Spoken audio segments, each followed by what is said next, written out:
नमस्कार, मैं हूं कमल श्रीमाली। आप सभी का बहुत बहुत स्वागत हमारे चैनल में और सूर्य के वृषभ राशि में परिवर्तन के इस विशेष एपिसोड में। सूर्य सृष्टि को चलाने वाले प्रत्यक्ष देवता हैं। ज्योतिष में सूर्य को पूर्वजों का प्रतिनिधि ग्रह भी माना गया है। किसी भी कुंडली में सूर्य पर एक या एक से अधिक पाप ग्रहों का प्रभाव होने पर उसे पितृदोष से पीड़ित माना जाता है, पितृदोष से पीड़ित कहा जाता है। जिसकी कुंडली में सूर्य शुभ होता है वे बहुत शानदार सम्मानित जीवन व्यतीत करते हैं। कैरियर में सूर्य सरकारी पद का रिप्रेजेंटेशन करते हैं, सरकारी पद का प्रतिनिधित्व करते हैं। सूर्य व्यक्ति को सिद्धांतवादी बनाता है। इसके अलावा सूर्य कैरियर में कठोर अनुशासन वाला अधिकारी, उच्च पद पर आसीन अधिकारी, प्रशासक, समय के साथ में उन्नति करने वाला, निर्माता और कोई भी काम का निरीक्षण करने वाला बनाता है। मान सम्मान, यश अपयश, कीर्ति, प्रसिद्धि, सत्ता, ज्ञान, आयु, आरोग्य, नेत्र रोग, पिता, हृदय, आत्मा और शारीरिक बनावट अर्थात फिजिकल बॉडी का जो कंस्ट्रक्शन है उसकी बात कर सकते हैं। और लक्ष्मी का विचार सूर्य से किया जाता है। जिनकी जन्म कुंडली में सूर्य अच्छी स्थिति में होता है उनका रहन सहन और तौर तरीका राशि होता है, ठाट बाट उनके राशि होते हैं। ऐसे लोगों को कई बार स्वभाव से अहंकारी भी माना जाता है, क्योंकि वे आसानी से किसी के साथ में घुल मिल नहीं पाते और ना ही परिस्थितियों से समझौता कर पाते। कुंडली में सूर्य की अच्छी स्थिति पिता के साथ में मधुर संबंधों का सूचक है। वहीं यह भी देखा गया है कि जिन जातकों की कुंडली में सूर्य दोषपूर्ण होता है, नीच राशि का होता है, सूर्य पाप प्रभाव में होता है, उन्हें पिता का सामान्य सुख भी नहीं मिल पाता है। सूर्य को आत्मा का कारक भी माना गया है, इसलिए कुंडली में सूर्य की अच्छी स्थिति आत्मिक दृढ़ता को दर्शाती है। ऐसे जातकों में भरपूर आत्मविश्वास होता है और सूर्य के कमजोर होने पर व्यक्ति में आत्मविश्वास में कमी होती है। सिंह राशि का स्वामित्व सूर्यदेव को प्राप्त है। वहीं सूर्यदेव कृतिका, उत्तरा फाल्गुनी और उत्तराषाढ़ा नक्षत्रों के स्वामी हैं। सूर्यदेव मेष राशि में उच्च के होते हैं, जबकि तुला राशि में नीच राशि के माने जाते हैं। चंद्रमा, मंगल और बृहस्पति सूर्य के मित्र हैं। बुध ग्रह सूर्य के लिए सम है, न्यूट्रल है, तथा शुक्र और शनि सूर्य के शत्रु माने गए। सूर्य का वृषभ राशि में प्रवेश 14 मई 2020 को होने जा रहा है। वृषभ राशि में सूर्य 14 जून 2020 तक रहेंगे। यह एक भूमि तत्व और स्थिर स्वभाव वाली राशि है। इस प्रकार एक अग्नि तत्व प्रधान सूर्य का प्रवेश भूमि तत्व प्रधान राशि में होगा। सूर्य के इस राशि परिवर्तन को वृषभ की संक्रांति भी कहा जाता है, या आमतौर पर वृषभ संक्रांति बोलते हैं। और इस दिन स्नान, दान, तर्पण आदि के लिए बहुत शुभ माना जाता है यह दिन।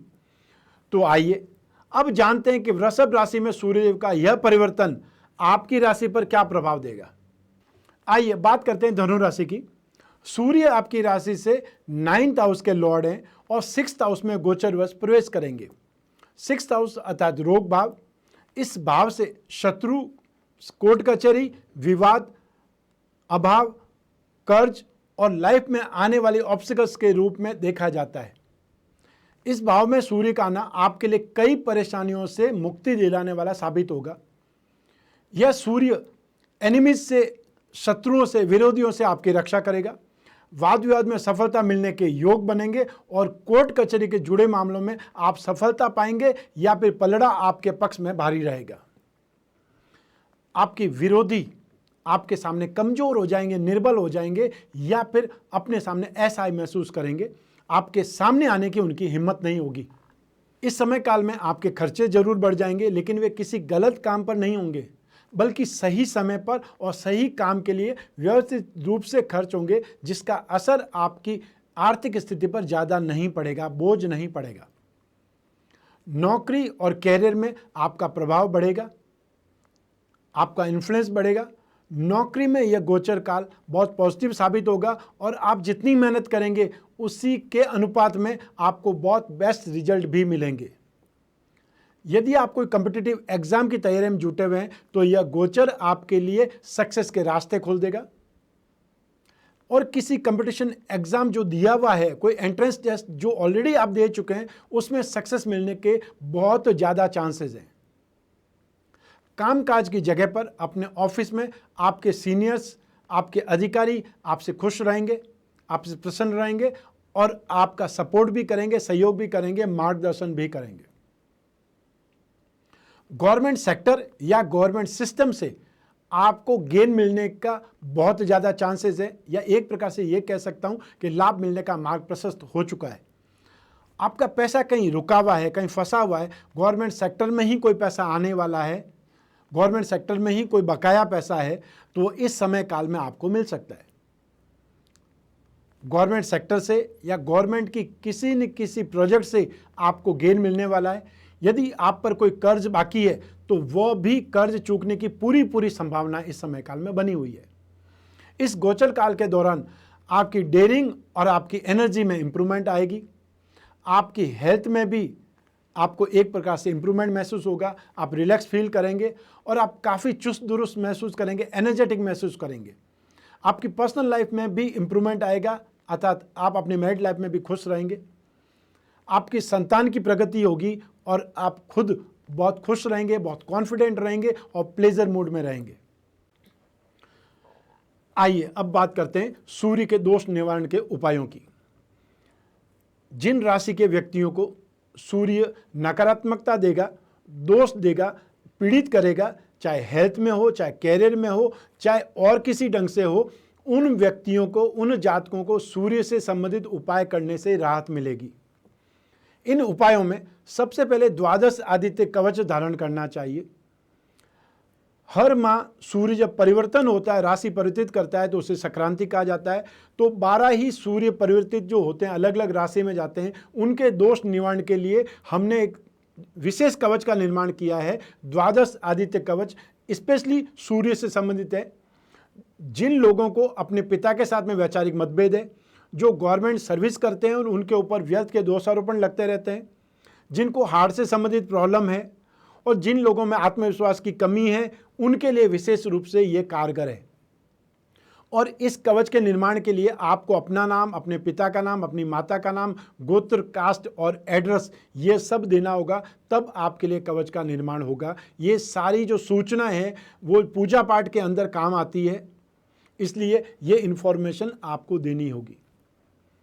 दूसरा उपाय, भगवान विष्णु या श्री राम की पूजा उपासना करें।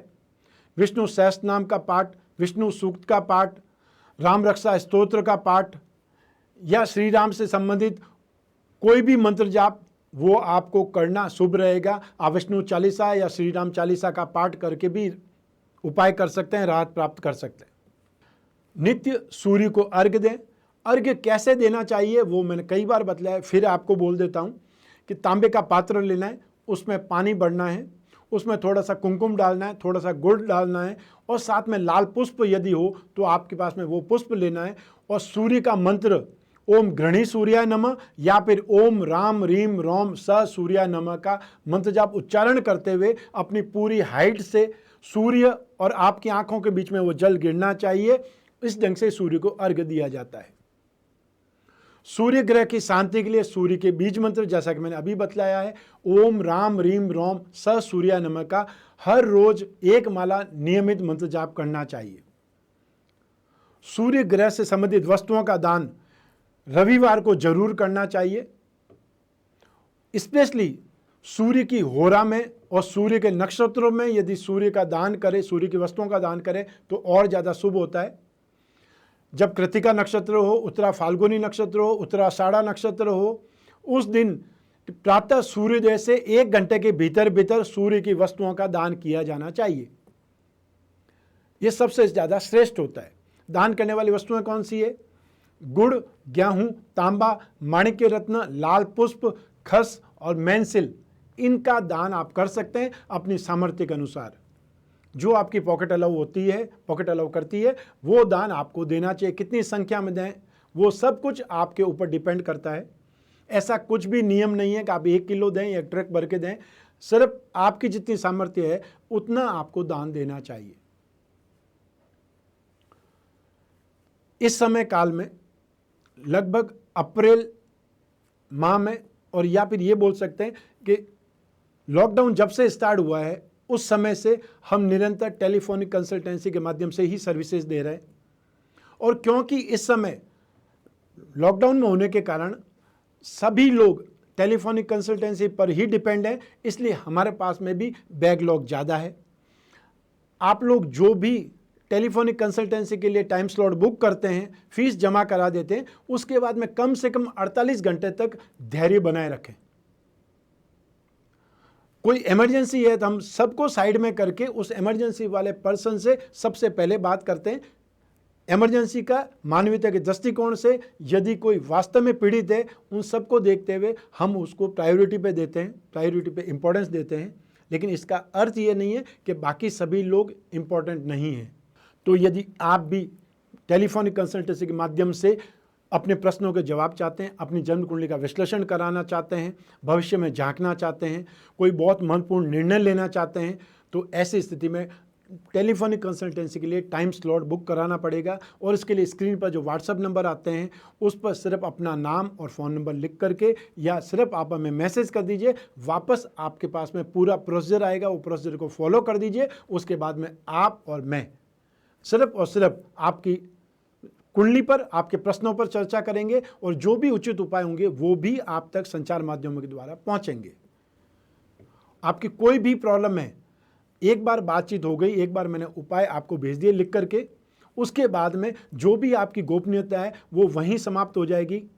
अर्थात आप अपनी कोई भी बात, कोई भी प्रश्न आराम से पूछ सकते हैं, सेफ होकर के पूछ सकते हैं, निश्चिंत होकर के पूछ सकते हैं। उसमें कोई भी 1% का भी प्रॉब्लम नहीं होने वाली है।